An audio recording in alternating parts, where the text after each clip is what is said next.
November 19th, 1987, Washington State. Two young Canadians are crossing the border into America. On a business errand for one of their dads, this couple was making a fun trip out of the job of picking up furnace parts in Seattle, Washington. When the time for them to return home comes and goes, and their lifeless bodies are found 60 miles apart from each other, their families want answers and justice. But that would take 31 years and the help of the killer's second cousin.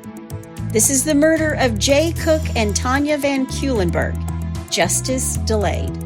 Hey, y'all, I'm Chris Calvert. And I'm her husband, Rob Podorf. Welcome to Hitched to Homicide. For better or worse. Till death do us part.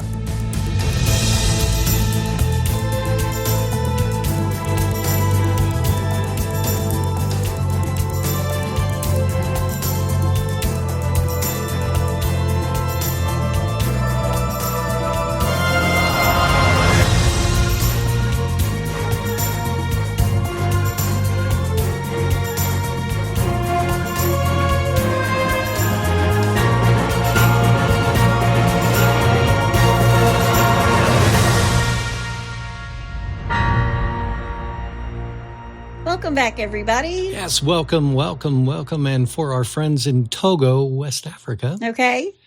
Nagasana. Very nice. There you go. Hope I said that right. Well, wherever you're listening, be sure to hit that subscribe button. Then you can like, rate, and review the show. And then other people who are like you, who like to listen to true crime, can also find us. Yep. And if you're watching us on YouTube, be sure to hit that subscribe button below. Please do. You can find us on Instagram at Hitched to Homicide or on X at H2H_podcast. And if you want true crime 7 days a week, 24 hours a day, please go join our closed Facebook group, The In-Laws and Outlaws. Yep. Go to Facebook and type in H2H, In-Laws and Outlaws, answer a couple questions, and you're in. You can also go to hitchedtohomicide.com. And if you scroll down on the website, there's a spot where it'll take you straight to our closed Facebook group. Excellent. So go join. I post lots of other stuff in there. It's a good group of people. We like them a whole lot. Yep, we appreciate them. We also now have a Buy Me a Coffee link if you want to send Rob some coffee. Please do. There still isn't a Buy Me a Diet Mountain Dew link. I'm holding out for it. I'm desperately searching for you. You can find that link in our show notes.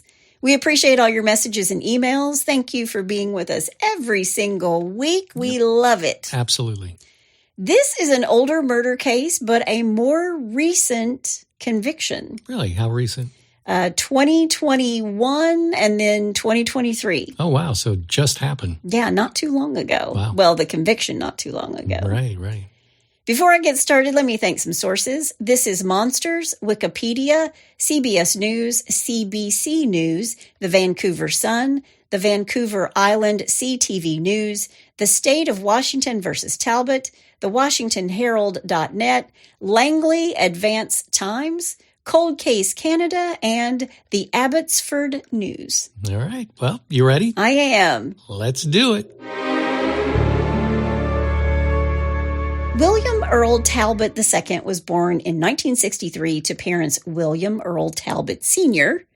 and Patricia. Okay. He grows up in the Woodinville area of Washington State near Monroe, Washington. He has two sisters, Inga and Melina.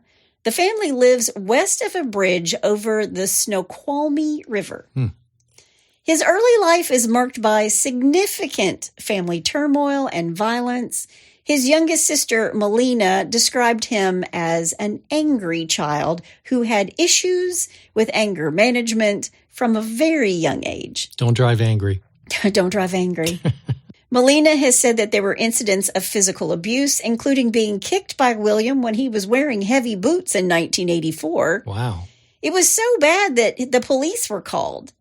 His parents, William Sr. and Mom, Patricia, took him to counseling after some of these terrible outbursts, but it didn't seem to help any of his violent behavior. Wow. Violent behavior like dropping the family cat, Nikki, into a well, forcing the family to retrieve it and sterilize said well. Wow. I also read that it was the neighbor's cat. Either way, poor Nikki. Jeez. According to his sister Melina, quote, he felt like life owed him something, end quote. He was apparently a smart kid, but he was failing in school. Okay. He also apparently was always looking for approval from adults. Don't know how you get that by acting out. Or maybe he just wanted attention. Yeah, I was going to say, I think it just sounded like he wanted attention. Maybe. When his sister Inga is 11, William sexually assaults her. Oh, no. I read that he held her down on the bed and touched her inappropriately. I don't know if there was more to it and maybe she just didn't talk about it. Right. But that's bad enough. Sure. By the time he's 16, William had said to his father that he wanted to run him over with his car. What? He told his dad that he planned to run him over with a car as soon as he got his driver's license, saying, "I'll show you." Wow. Okay. So the older he gets, the violent tendencies are just escalating. Yeah. But his mom kind of took up for him all the time. That's just Bill. That's just Kill Bill. That's just him being violent. Yeah. Jeez. Oh, don't mind him. Silly Bill. But after the whole, I'm going to run you over with my car incident, his dad threw him out of the house. I can't imagine why. And he lived in a trailer behind his family home. Oh, really? Yeah, At he's 16? 16. Wow. Yeah. Or maybe even before 16, because he said when he turned 16 and got his driver's license. Yeah. Yeah, wow. But then he is welcomed back into the house. Just a short time after this, in 1984, he's arrested for assault because William broke down a door inside the house when his sister tried to change the radio station, injuring her so severely that her parents had to take her to the hospital. Wow. Now, I had some fights with my sister in the bathroom in the morning, getting ready for school. Yeah. But the police were never called. Maybe my mom thought about it. I don't know. Two girls trying to get ready in the same bathroom. Yeah. Yeah, not a good mix. Then he was barred from the family home again. After they have to take their daughter to the hospital, he's barred from the family home again. He's arrested, but instead of being charged, he's given a $150 fine. That's all. That's it? That's all, folks. Wow. So he thinks he can get away with whatever he wants to do, and there's really no consequences. He's not going to go to jail. He's just going to have to pay a little money. Wow. Later, when he does have roommates, he is kind of a normal person, and he did have at least one really good friend named Mike. Okay. And William is also close to his grandfather, and his grandfather would take him camping in Washington State, in the dense woods, where the serial killers live. In 1986, on November 24th, his grandfather passes away, and this is devastating for him. Yeah. And then after this, he lost his job, and then his car died, which to me sounded a little bit like a country western song. I lost my job, my car died, I threw the cat Nicky in the well. It's a lot. Well, in this occasion, I think it's appropriate for me to add a little bit of drama to this. Okay. I lost my car, I threw Nicky down the well. I don't know what some of those chords were in there, but okay. But William's pretty estranged from his family from this point on. After his grandfather dies, he's kind of estranged. Yeah. And then his mother dies in 2015. And for 20 years after this, he didn't even acknowledge the rest of his family. Really? He didn't pick up the phone when they called. He didn't answer emails. He didn't attend family events like weddings or graduations. And he even missed his mom's funeral in 2015. So he was kind of living like the Unabomber. He's a little Ted Kaczynski. He goes a little Ted Kaczynski. And he is kind of living like a hermit because he's either at home or he's working and driving a truck. Okay. Although he does bowl a little. We'll get to that in a little bit. All right.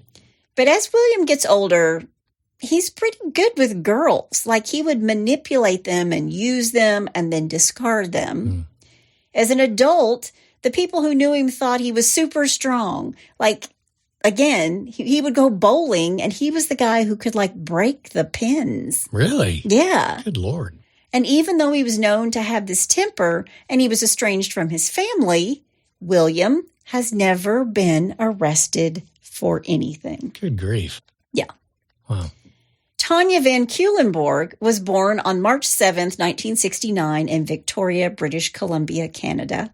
Her nickname is Sweetie. Oh, sweetie. And I think that that's what most people called her. Mm-hmm. Her parents are Bill and Jean Carruthers Van Cuylenborg. She has an older brother named John. Her high school photo said that she was known as Sweetie, and she wanted to be remembered for her fine sense of sarcasm and many different laughs. Who does that sound like? Me too, Sweetie. Me too.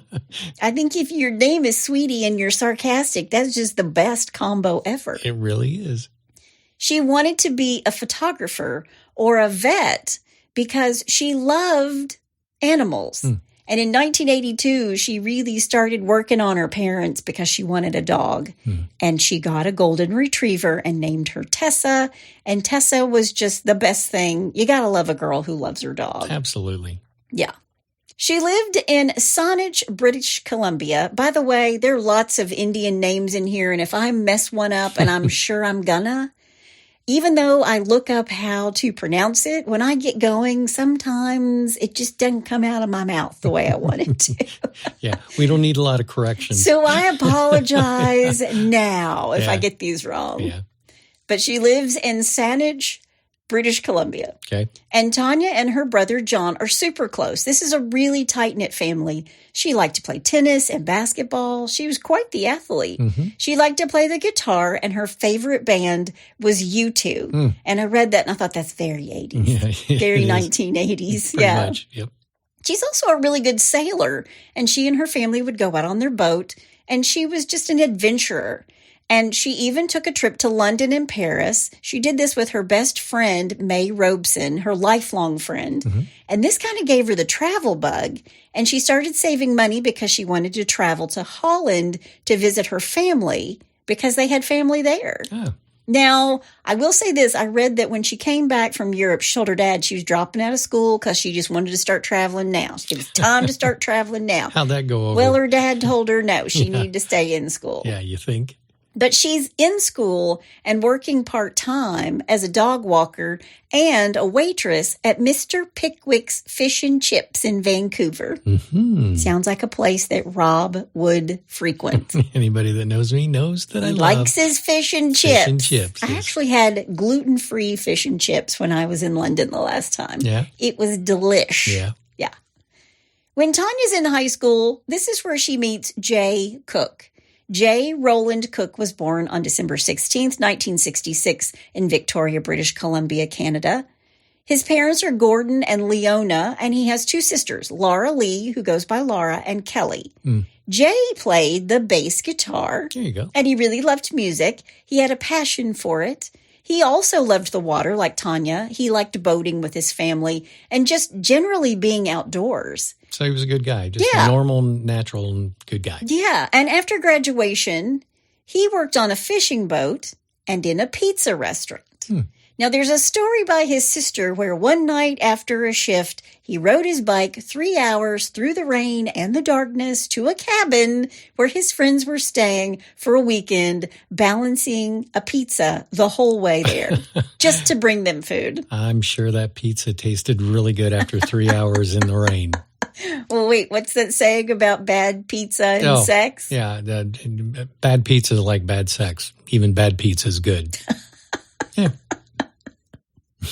Well, I like pizza enough that, you know what, I think I would still eat it even if it came in a soggy box and it was 3 hours old. I've eaten cold pizza a lot. When I was in college, I've had cold pizza for breakfast before. Yeah. We all did. Yep. There's also a story about him that during a party, he sees that one of his friends has had way too much to drink, and he got him to a hospital before the alcohol poisoning ended his friend's life. So he's just a good friend, good guy. Good guy. He's a really good guy. Yeah. According to his sister, he was a bit of an absent-minded professor. He had this habit of losing his clothes. I would know nothing about that. He would come home from school without his jacket and have no idea where it was. He's easygoing. He's also a hard worker. But in 1987, he's working for his dad, who had a furnace heating installation repair shop called Cook and Talbot Heating Specialists. All right. His dad's partner, Talbot, only has one T on the end, and William Talbot, that we've already spoken about, has two T's on the end. no relation. So just purely coincidental. Purely coincidental. All right. Yeah. I did read that Jay had a dream of being a marine biologist. Oh. Now, like I said, I think they met while they were in high school, but he's older than she is by 2 years. So they're dating, but he's out of high school and she's a senior in high school. All the sources I found said that they were high school sweethearts, but I don't think that qualifies as being high school sweethearts. They met in high school. Right. But these two began dating in the spring of 1987. Okay. Everyone said they were a loving couple who were devoted to each other. They liked to spend most of their free time together, and they were always at each other's homes. They really respected each other. And according to Jay's sister, Laura, quote, they were thrilled to be together. Oh. Now, in November of 1987, Jay's dad needs some furnace parts from Seattle, Washington. Okay. And his dad asked him if he would drive to Seattle and go to Jinsco, which was in South Seattle, to pick up the parts. Right. And Jay says, okay, I'll go. And he asks Tanya if she would go too. Right. She does try to get her BFF, May Robeson, to come along. But May couldn't go. Okay. I don't think that she wanted to be alone with him. They'd only been together 6 months. Right. I don't think she wanted, not that she didn't want to be alone with him, but she didn't want to spend the night with him. Right. She was a little uncomfortable. Yeah. So she tried to get her BFF to come along too, but she just couldn't do it. Right. So on November 18th, 1987, Jay and Tanya leave British Columbia for Seattle in Jay's dad's bronze 1977 Ford Club van. Classic. That's the kind of van the back door opens and you're waiting for the band to spill out. Exactly. It's not the serial killer van. It's like the band van. Yeah. They're driving to Seattle and spending the night along the way. The plan was to pick up the parts and then stop and sleep in the van somewhere between there and home. Okay. And they're supposed to make it back on November 19th. Now, Jay's dad gave him cash for a hotel, Right. but the plan was to sleep in the van outside of Jinsco in Seattle. They're going to pocket the cash, There you keep go. the money for something else. Okay. And Tanya and Jay drive to Victoria. This is a more scenic route to get to the United States from Canada. Mm-hmm. But I read that Jay wanted to make the trip memorable because she was bringing her camera with her and she liked to take pictures. Okay. So when they get to Victoria, they take the Black Ball MV Coho ferry from Victoria Harbor to Port Angeles, Washington. Okay. They arrive around 4 p.m. They go through customs in the United States. Then they drove southeast on Route 101, trying to get to Bremerton. And they stop one time at a gas station in Hoodsport for snacks, where the store clerk, whose name was Judy Stone, gave them directions. Okay. Why, you might ask? Well, because Jay had missed his exit. Which is something I would not know about either. He missed the exit, yeah. Right. They also stopped at a Ben's Deli to get food in Allen, Washington, not too long after that. But in Bremerton at 10:16 p.m., they catch a second ferry across Puget Sound to Seattle, which docked at 11:35 p.m. that night. All right. But the last people to see them alive was when they were preparing to get onto the ferry. Now, what happens next is a mystery. It's believed that Tanya and Jay were most likely abducted after they arrived in Seattle. Okay. The supplier at Jinsco Heating waited for Jay for hours the next morning to pick up the furnace parts, but no one showed up. Not to mention, neither Tanya or Jay have called home. Now, I realize it's 1987. We did this thing where we found a payphone. Yeah. I did it plenty. Yep. And you could call home, collect, and you just give like a false name. Yeah. And your parents or whoever picked up the phone would be like, no, we're not accepting the charges. But that was to show that you were safe or you had gotten to where you needed to be. Yeah. I mean, I did that when I was in high school because we lived way out in the country and we had an exchange on the phone that wasn't where I went to school. So it was long distance. So anytime that I needed to call home, I'd call collect, and then we'd have a little code when the operator would say, will you accept the charges? And I'd say the code, and my parents would say, no, we're not accepting it. That would be the code to come pick me up from high school. Yeah. I mean, these are the things you had to do when you had to pay for long distance and there weren't cell phones. It was so tough. Those were the days. Yeah. But when these two don't make it home on the 19th of November, Tanya's father calls Jay's parents, the Cooks. And these two families had never met before because, remember, they'd only been dating for 6 months. Yeah. And they hadn't heard from Jay either. And on the 20th, Tanya's father and Jay's father call the police and they report them missing. But the police wouldn't file a missing persons report for 3 days. Really? Because they said there was no foul play and that they were adults. Wow. She's 18, he's 20, although being an adult in Canada, I'm pretty sure is 19. Okay. But Tanya's dad wanted to go look for her on his own, and he even attempted to carry out an air search. Wow. But the forests are so dense in Washington State. Yeah, this is Yeah, Washington. how do you even find anything from the air even? Yeah. 5 days later, on November 24th, 1987, on a rural road called Parson Creek in Alger in Skagit County, Washington. Again, I hope I'm getting that right. Just south of Bellingham. Thank you very much. I have got one fan out there telling me I'm doing it right. But they're in Skagit County, Washington, just south of Bellingham. Right. And a passerby named Vic Wold was collecting cans, and he sees a body in a ditch. It's Tanya. Wow. Her body is partially nude, and she's been shot in the back of the head. Now, he contacts the county sheriff's department, and detectives David Willard and Jim Mower are on the scene quickly. Okay. And because her pants are off and she's nude from the waist down, authorities are assuming she's been sexually assaulted. Sure. And she had been. There were scratch marks and semen on her body. There were zip ties found near her body. So police are thinking that at one point she'd been bound.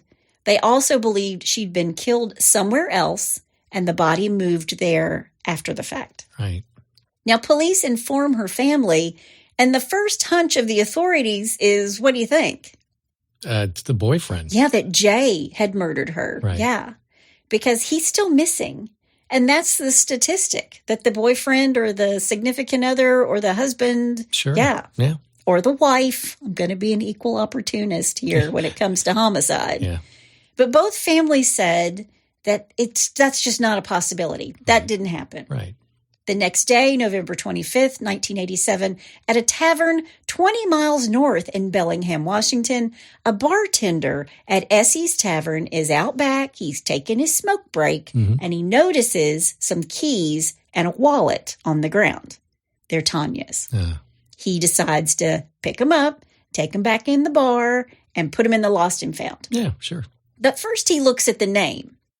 And then he's watching the news and he hears about Tanya's death and he realizes this is evidence in a murder. Yeah. So he called the police and they go over and they start looking all around this tavern's property. And this is when they find a pair of surgical gloves and a half-empty box of .380 handgun ammunition and zip ties that match the ones used on Tanya. Wow. And so more police show up and they fan out from there and they find the bronze Ford van and it's near the local Greyhound bus station. Now, inside the van is the money order for the parts, still there, that his dad gave him. Right. But the van has been basically trashed and it is covered in blood that belonged to both Tanya and Jay. So remember, the detectives think Tanya was killed someplace else and then placed there in the ditch. Right. And there's blood everywhere in this van. There was blood on a comforter. There were more rubber gloves. There was plastic zip ties. And the police are now thinking, this is a killer with a plan. Yeah. He's got his bag filled with, zip ties and gloves and probably duct tape. And he had planned this rape and murder. Yeah, the murderer's starter kit. It's a little starter kit. And the gloves and the zip ties are just proof of that. Yeah. And also in the van were Camel cigarette butts in the ashtray. Yeah. But where's Jay? Yeah. His blood is in the van, but where is he? Right. And by the way, neither one of those kids smoked. The next day is Thanksgiving, November 26th, 1987. Pheasant hunter Scott Walker and his friend stumble upon Jay Cook's body near a bridge over the Snoqualmie River. Okay. They're in rural Snohomish County, and a blue blanket covered Jay's head and torso. His body is about 60 miles from where Tanya's body is found. Interesting that the body would be half covered with a blanket. Just half covered, yeah. Wow. Okay. He's been beaten around the head with rocks. He's been strangled with twine that is tied to 2 dog collars, and both are still wrapped around his neck. Wow. So severe are his head wounds, there's tons of blood stains on his clothing, and also there was a pack of Camel cigarettes and some tissues stuffed down his throat. Oh my gosh. Camel cigarettes, just like the ones found in the van. Right. Nearby, they're going to find bloody rocks in the grass the next day. Okay. So authorities are thinking that Jay was probably murdered first. Get him out of the way. Sure. Then Tanya was raped and murdered, but the crime scenes are scattered over 3 counties between finding the keys and the van and the rubber gloves and 2 different bodies. And at each site, police find these interlocked zip ties. Okay. But neither Jay nor Tanya had obvious marks on their wrists or their ankles. Now, the police don't have a whole lot to go on, but they collect all the evidence they can. There's semen on Tanya's pants and on her body, but it's 1987. Right. They also find an unidentified palm print on the van and fingerprints on the door handle, but they have no match to these prints. Yet.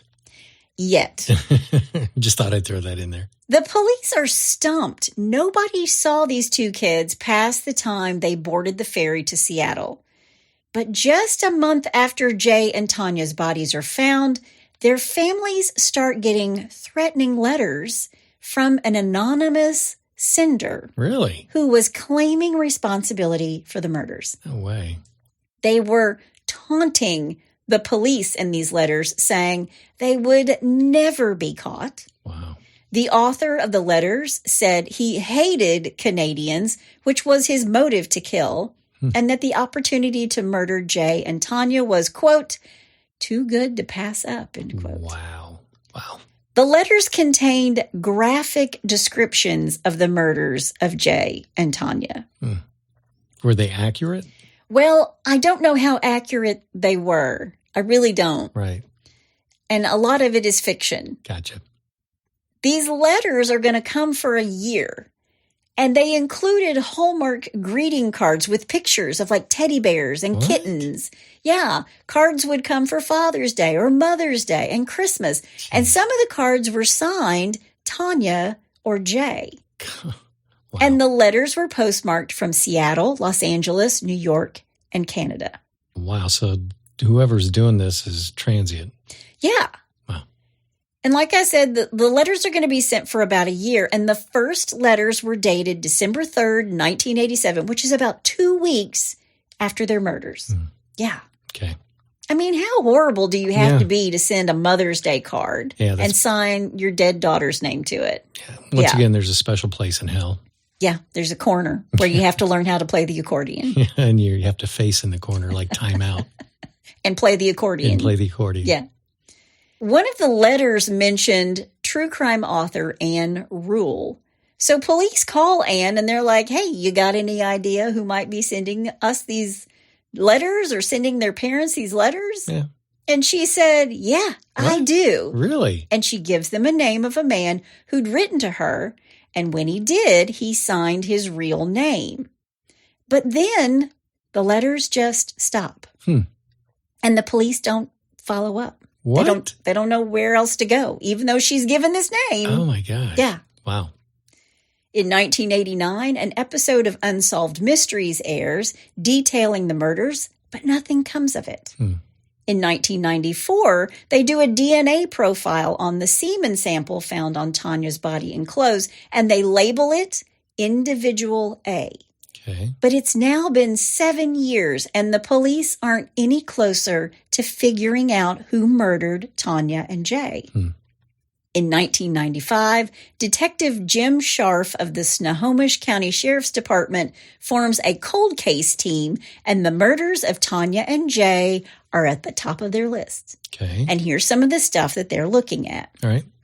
Tanya's Minolta 35mm camera is missing from the scene after the murders. Remember, she took her camera with her to take pictures. Sure. It wasn't with her or her things found at the bar under the porch, and police think that the killer might have taken it as a trophy or to avoid leaving evidence behind. Got it. The blue blanket that Jay's body is covered with was not in the van when these two left town. So they believe the killer brought it to the crime scene themselves. Oh, how nice of him. Jeez. Yeah, right? Mighty nice. Wow. A jacket and a backpack belonging to Jay and Tanya were also missing from the van. And don't forget the twine with the 2 red dog collars, which police think is unusual in its own right. Right. I mean, why not just use the twine? Why do you have to have dog collars with it? Because you're twisted? Yeah, I guess. Yeah. Then in 2010, after 23 years, and this new cold case team, the police want to look at these letters that were sent. Okay. Because there's DNA on these letters. Somebody licked an envelope. Sure. So they release details of these letters that were sent.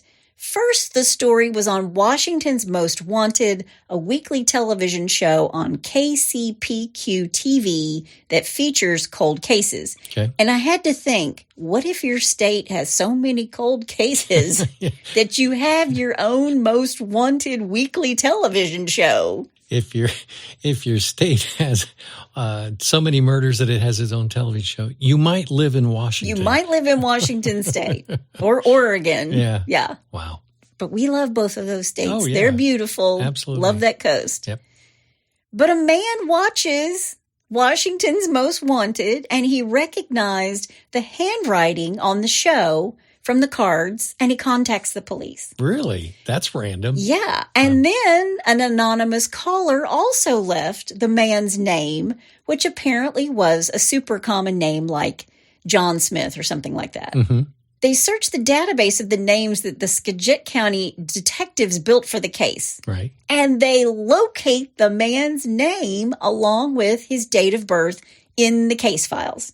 Okay. And this guy's name was actually added to the case file during the initial investigation into the letters. Want to know why? Why? Because Ann Rule, the crime author, the true crime author, gave the police this guy's name. Oh, that's right. And they never checked it out. Yeah, but what they discovered was that he was a mentally ill, transient man whose last known address was in a homeless shelter in East Vancouver. Gotcha. But he hadn't even been there in 8 months. And this guy is now 70 years old. Oh, okay. So when they finally track him down, he said he'd read about the murders in the days after the victims' bodies were discovered. Mm-hmm. And he was at a really low point in his life, and he wanted to lash out. He was angry about how he'd been treated by his fellow Canadians. Mm. But when they interview him, he tells them, quote, "It was a horrible and stupid thing to do," end quote. Right. And the statute of limitations was over for harassment. Mm-hmm. And that was the end of that trail. Okay. And the case goes cold again. Wow. Meanwhile, in 2013, a woman named Chelsea Rusted is online subscribing to Ancestry.com. Oh. She wants to learn more about her family's history. Then in 2015, she won a DNA testing kit from Ancestry DNA through a Facebook contest where they asked for favorite Halloween memories. And she posted a photo of herself in a ballerina costume at the age of 7, and she won the contest. Nice. She spit in the tube that they sent to her, and then she sent it back to them. And after she got her results, one of her cousins mentioned to her that she could upload her profile to a third-party site that helped people find blood relatives. You know, I did that same thing, the spitting in the tube and sending it, and did the whole profile thing. And I found out that I have so many cousins. It's amazing. Well, you know, it's kind of a double-edged sword, all of the DNA stuff, because people will find long-lost relatives. Sure. they'll also find out secrets that have been kept from them. Yeah. So, there's one documentary out there where all of these kids, their parents never talked to them about the fact that their dad wasn't actually their dad. And this one OBGYN who was like a resident at the time was the guy whose sperm was used for all these different kids. And there are like 40 of them. Wow. Yeah. And they all kind of found out one by one because they uploaded their DNA profiles. No secrets anymore. And there aren't any secrets anymore. Yeah. And they've actually found this guy and gotten together with him, which is wow. pretty interesting. But at the time, it was highly illegal for someone else. There weren't sperm banks. This was in the 50s. Oh. So it was kind of an illegal thing to do. So once the moms got pregnant, they just didn't say anything else about it. Gotcha. So the DNA thing can be great. Right. But it can also be, hard on a family. Yeah, especially when you have to pay college for 40 kids. Just yes. kidding. Agreed.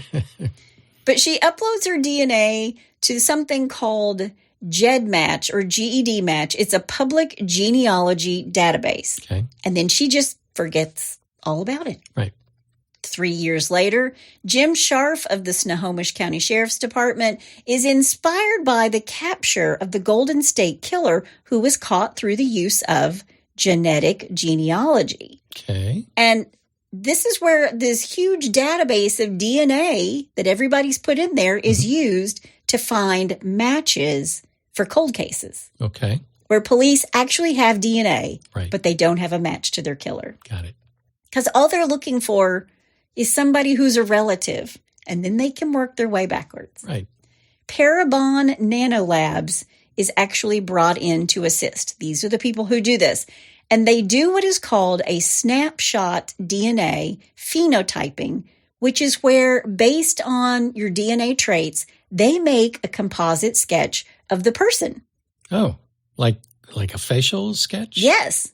Wow. And they do this with the DNA found on Tanya's body and clothes. So based on your DNA, it'll say, he was blonde, or he had blue eyes, or he had a widow's peak, or he couldn't stand to hear people chew. What's that one called? Misophonia or something like that. Yeah. I have that. Yeah. And it was correct when my stuff came back, when my DNA profile came back. It said, you don't like cilantro and you can't stand to hear people chew. That's it.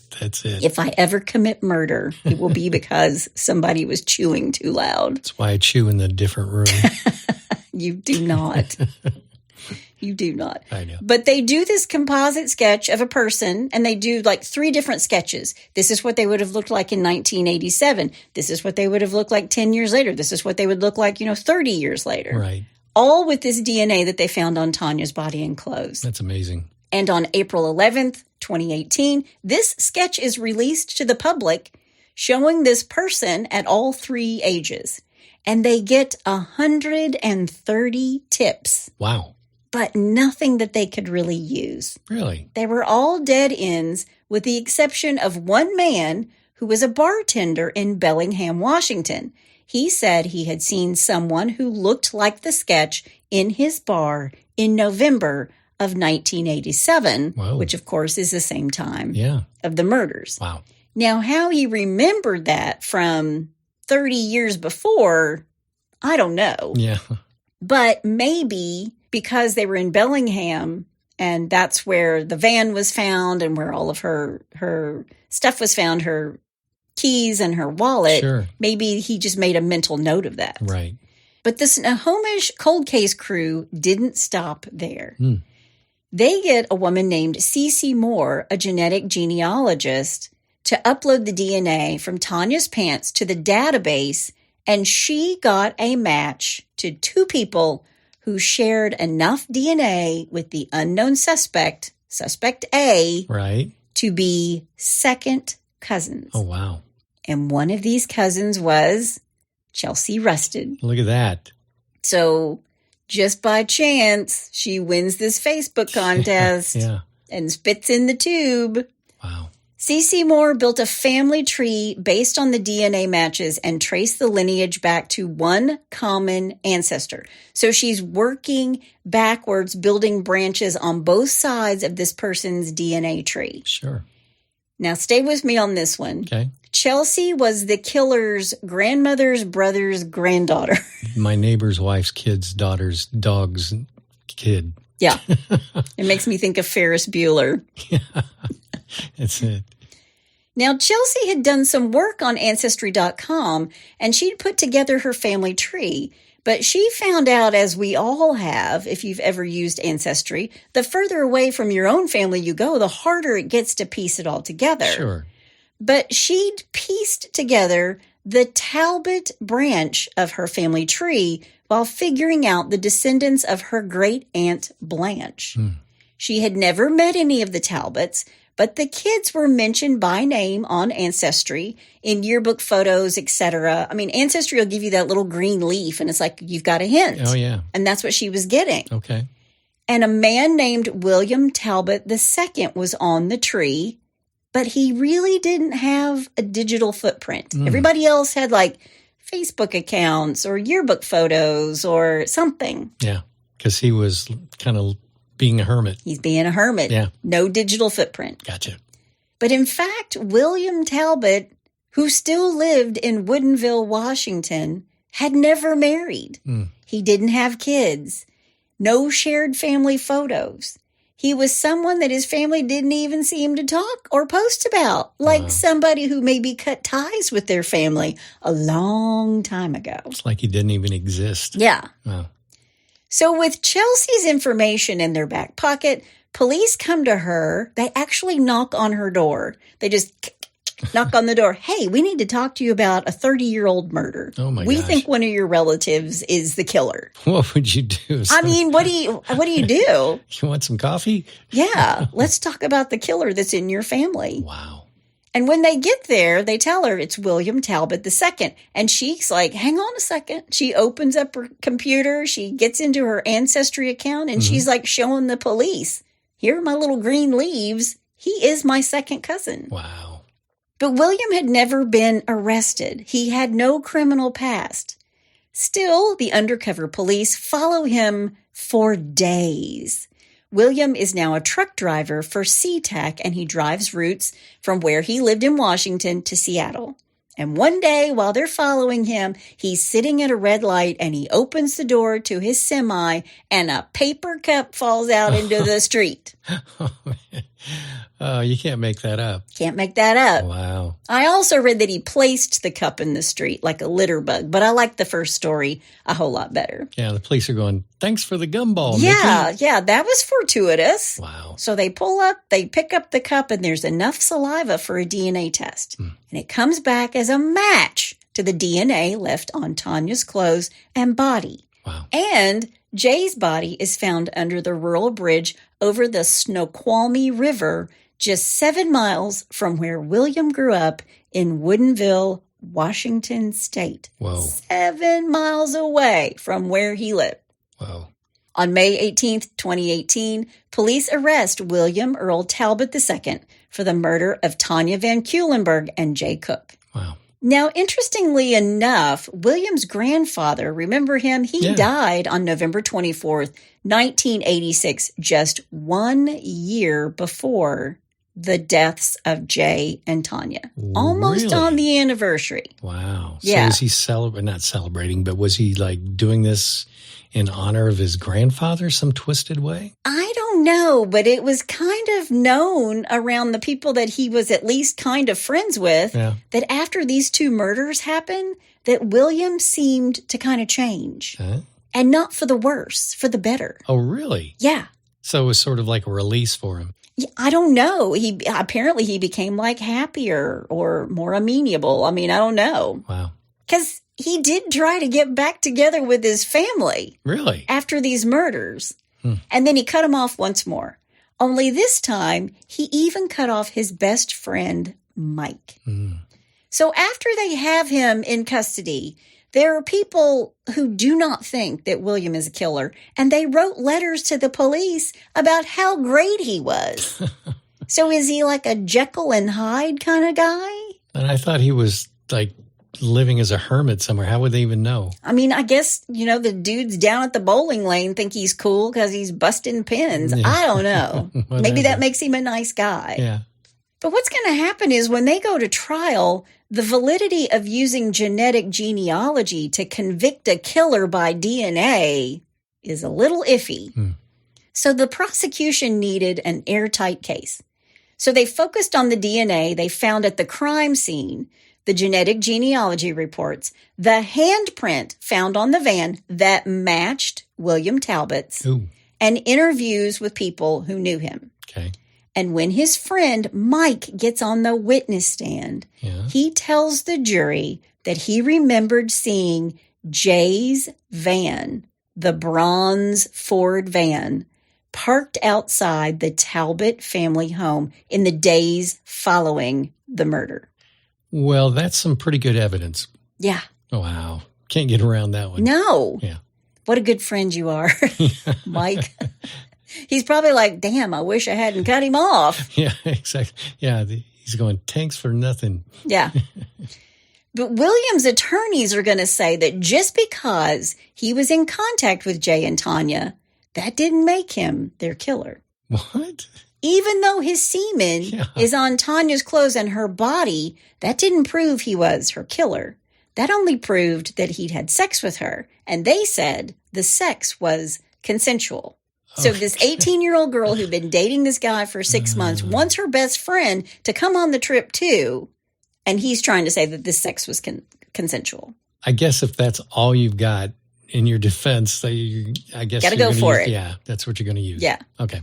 But still, there's nothing that proved he'd actually murdered the two of them. But the prosecution is saying, well, if the sex was consensual, William, why didn't Tanya get dressed before she's killed a few days later? Yeah. It's cold in November in Washington State. Right. And she died right after intercourse. So he had to have been the one who murdered her. And that's what they say to the jury. Okay. The prosecution also has the zip ties, and they took DNA from these zip ties, and there was more than 1 or 2 strands of DNA on these zip ties. A bunch of people had handled them. Right. But the genealogist was able to separate it all out and match at least some of it directly to William. Oh, wow. Now, his defense attorneys are saying, well, he didn't own a dog, so we don't know where those, the dog collars would have come from. He didn't own a dog. He didn't smoke. All of these things are trying to say none of this could have been him. Sure. But after 31 years, this jury goes back to deliberate for 2.5 days. And on July 28th, 2019, they found him. I'm hoping they said guilty. They found him guilty. There you go. And he's given life in prison without the possibility of parole. Good. And really, it was the whole consensual sex thing that got him. Because they're like, well, if it was consensual, why was she killed right after the sex? And she doesn't have her clothes on, right? Right. But then on December 6th, 2021, his conviction is overturned on jury bias, stating that one of the jurors had experienced domestic abuse in the past and didn't disclose it. So it's a technicality. Oh, man. But a year later, in December of 2022, the Washington State Supreme Court reinstated the sentence, saying that the defense had their opportunity to dismiss this juror, and they didn't. Right. I mean, if you don't ask the right questions when you're picking the jury, that's on you. Right. So in January of 2023, his murder convictions were reinstated. Good. Now, he has been in custody since 2018. So from the moment they picked him up, he's never been out of jail or prison. Right. But there were no legal grounds for this. So finally, these two families, the Cooks and the Van Cuylenborgs, they get a little bit of closure, just a little bit. Sure. But parents had passed away, and they went to their grave not putting their child's killer in prison. That's sad. But this set precedent in the courts, and genetic genealogy can now be used in court. And today, William sits in the Washington State Penitentiary in Walla Walla. Walla Walla. Walla Walla, Washington. Yep. This is a case that took so long to solve. He flew under the radar forever. Yeah. But what is it that Keith Morrison always says on Dateline? I don't know. That pesky DNA. It'll get you every time. Yep. Even if it takes 31 years. Wow. But that is the case in the story of Tanya Van Cuylenborg and Jay Cook. And that's all I have to say about that. She is only one, but what if one is all that's needed?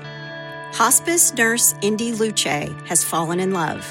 After caring for billionaire Louis Thornberry until his final breath, she's now engaged to marry the heir apparent of the global tech empire, David Thornberry.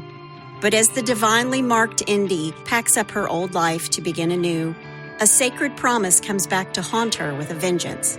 As an unrelenting spiritual battle unfolds in the shadows, the descendants of those like Indy find themselves persistently lured and ensnared as a relentless surge of evil becomes an unstoppable force. With malevolent entities following her every step, what Indy doesn't know about her family's sacred covenant could tip the scales of good and evil. The follow-up to the paranormal suspense novel Lead Me from Temptation and Book 2 of the Divine Darkness series, Deliver Me from Evil, is now available March 29th, 2024, wherever you buy or download books, or go to chriscalvert.com. If evil prowls seeking someone to devour, can one woman seek and save that which is lost? You know, what did we do before DNA? Well, they took that DNA in 1987, right, before they could match DNA. Sure. The one thing that they could match was your blood type, right, from the semen. So you got to hand it to them. They did a really good job of preserving the evidence. Yeah, they did. And it came in handy, came back. I did want to tell you, I read where Chelsea Rusted, the second cousin who put their DNA on the website. Yeah. The families of both Jay and Tanya are friends with her. Nice. Which I think is pretty cool. Yeah. She actually came to the trial to be there to support those families. And it's just amazing this close to not doing the DNA spitting in the tube thing. Yeah. It would have never been solved. Yeah, just, Wow. Yeah, she wins the kit on a random contest, spits in the tube, and then her cousin is like, "Hey, you should upload it to this site as well." And she did. She had no idea what spitting in that tube would mean to so many people, right? How many dominoes had to fall in order for him to be convicted? And they did. Yeah. And they did. Well. All right. Well, let's move on to a little bless your heart.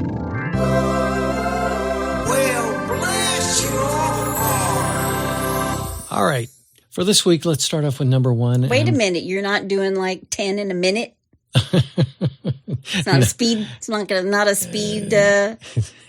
No, I can't. Speed, bless your heart. I can't do that. It's too much work. Okay. Too much pressure. That was pretty good. Last week. I'll let you off with 3 this week. Right. So number one for this week is Losers Weepers. Losers, weepers, finders, keepers. There you go. A New Hampshire man accused of pilfering items from a secondhand store says he was confused by the business's name. Okay. Finders Keepers. I thought you were talking about the Goodwill. No, you had it right the first time. I had it right the first time. Yeah. Police said Reuben Pavin was shown on video taking a grill from the porch of a thrift shop. Okay. I thought it was there for the taking, he told WCVB TV in Boston. Because it's Finders Keepers. Yeah, because he said the sign did say Finders Keepers, so I took it, and I took it home. A couple of weeks later, the stuff is still there on the porch. So I'm thinking to myself, well, Finders Keepers. They probably just put the stuff out there for people to take. Oh, bless his heart. Yeah, but here's the thing. He's lying like a rug, y'all. The video shows a child helping him. Oh. And then he said, I just want to clear my name and say that I'm not a bad dad. I'm the best dad in the world. I'm just teaching my son early how to steal. Oh, my gosh. Oh. Okay, number 2, Revenge of the Nerds. Which is one of my very favorite movies. I love that movie. Mm-hmm. A self-styled video prankster was... Nerds. Sorry, couldn't help it. I'm a nerd, so I had to do it. A self-styled video prankster was arrested for battery after he allegedly gave wedgies to strangers outside a Florida movie theater. So Somebody posted in the In-Laws and Outlaws about an atomic wedgie. Yeah. And I didn't know what it was, but quickly I was told inside the group. Yeah, exactly. Manatee County Sheriff's investigators reported that Charles Ross, 18, grabbed people by the back of the pants and pulled them up, but they were too embarrassed to want to pursue charges. That didn't matter, though, because in each instance, a Ross associate was filming the crime with a camera, providing ample evidence. Oh. Yeah, a police report said Ross is known for his videotaping pranks and harassing people in Manatee County, then putting the footage on YouTube. Oh, I thought you were going to say TikTok. That's a TikTok video if I've ever heard of one. I know. A recent video of Ross kissing strangers has garnered nearly 400,000 views. Ooh, no. I know. All right, number 3, and finally, I love this one. Okay. Ninjas with guns. An Illinois teenager who was shot in the groin blamed it on a pair of ninjas, reported the Chicago Tribune. The teen told police that 2 men wearing all black with ninja masks jumped out, and one of them shot him with a semi-automatic handgun. Ooh, in the groin, too. But after interviewing other witnesses and reviewing surveillance video, the police concluded that the ninjas did not exist. Well, the ninjas were a better story, probably. The teen later admitted that he was driving in a vehicle with several girls and playing with the gun when it discharged on his lap and struck him. You had to know there was a girl involved in that. Absolutely. But this reminds me of the cop. I think he was a cop, and he was standing in front of like a classroom of kids, and he was talking about gun safety, I think. Someone will email me and tell me if I'm wrong about this. But he doesn't have the safety on his gun, and he accidentally shoots himself in the foot in front of the class. And then he acts like nothing happened. And there's a video of it, too. Yeah, he's trying to, like, play it off when he had shot himself in the foot. That's some... Yeah, that's something I would do. That's why I never went into law enforcement. That's why you don't have a gun. Exactly. Well, there's your bless your hearts for the week. That's good. Yeah. Well, if you have a bless your heart, or you know somebody who shot themselves in their groin and then told people that the ninjas did it. Exactly. All you got to do is go to hitchedtohomicide.com, where there's a pull-down menu. Yep. And while you're there, you can also suggest a case. Yes. And you can tell us about your own true crime story. Please do. That's my amazing husband out there. And that's my beautiful bride in the booth. Join us next time on Hitched to Homicide. Bye, y'all.